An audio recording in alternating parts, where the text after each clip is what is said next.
I wanted to do a quick video about the format for your theory response essay that you will be writing.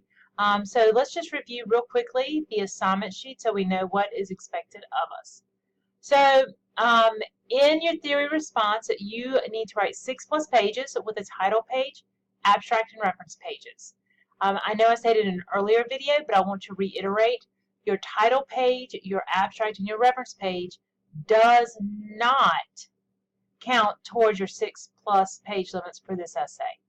Your essay page limit is purely based on your theory and not the additional stuff. We are using APA format for this essay, and so we need to review APA. I'm going to put a sample APA essay online for you to look at from Purdue OWL that'll give you some guidelines beyond what I provide to you. A minimum of 4 sources. Honestly, you probably will have about 6 to 8 sources for this assignment so that you fully understand your theory. And one of your sources is if you interview anyone who has experienced your theory or makes observations, all of that is included in your sources. All right, so most of you have already chose a theory, and I am so thrilled that most of our theories are original and unique, and we only have a couple of duplicates, so you should feel really good about your theories that you have currently chosen. As I said earlier, you will need to find at least 4 secondary sources. I really want you to use NC Live, your textbooks. You may use Google Scholar, but let's don't do a general Google search. I do not want you to find a blog about what somebody says about some random theory. I want it to be scholarly and research-based. And NC Live, your textbooks, and Google Scholar will provide you with that type of sources. You will need primary research, and primary research is key in social sciences. They like that intimacy of primary research because it helps you understand the theory better. So primary research can be your own personal experience with it. It can be someone you interview. You could have primary research from observations. So there are lots of ways for you to gain that primary research. Just because, oh, hold on, not sure what that means. Just because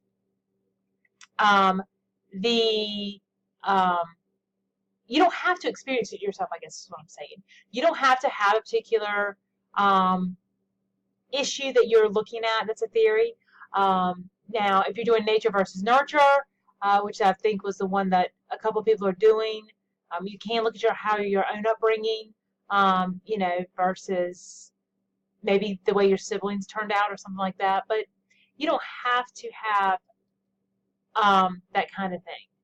All right, so what you're going to do is in your essay, you're going to explain the theory, discuss the theory, and apply the theory. All right, and your audience are your classmates and myself. All right, so scroll down here.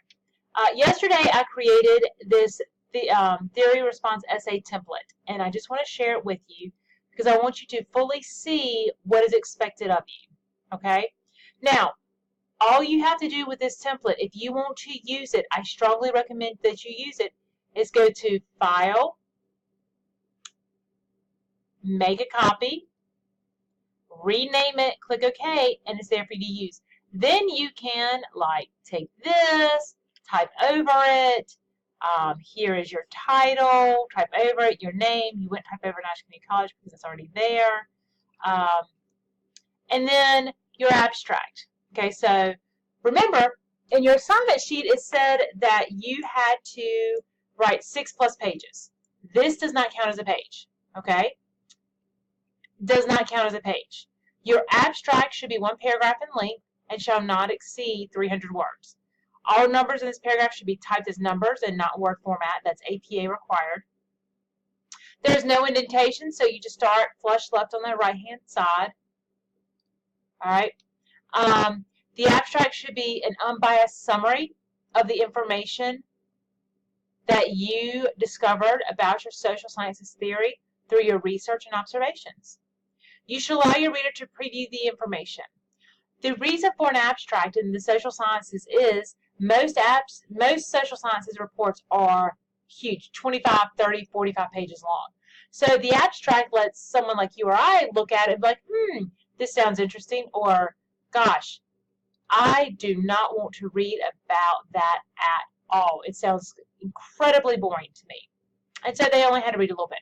Of course, no one will think that your paper sounds incredibly boring because y'all have chosen really awesome topics. All right, so now we're going on to the essay part.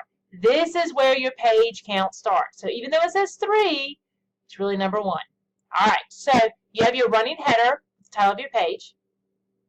Here you put your full title, all right, as it is. Now, I don't know why it keeps doing that. All right, so now what you're going to do is in this section, right underneath the title, you're going to provide some history and background for your theory. You want to make sure you're using proper APA and text citations. And this section should be 1 to 1.5 pages in length. Okay? Then APA requires that in their essays that you have section headings. So our first section heading is explanation of theory. If you go back and look at the assignment sheet, one of them is explain the theory. So I just changed the words around. You can title your sections anything you want to as long as it makes sense to what is being covered in the section. So in this section, APA formatted essays have sections throughout. And this is a sample. In this section, you need to fully explain your theory. Depending on what your theory is, you could discuss symptoms, who is impacted, cures, who's affected. It was really hard to give you like something to all encompass because y'all's theories are so diverse that there's not one idea that can cover all of them. Now, this section needs to be about 2 pages long. All right, so you're trying to explain the theory in 2 pages. Now you've gone and you're going to discuss the research that is currently being done about your topic.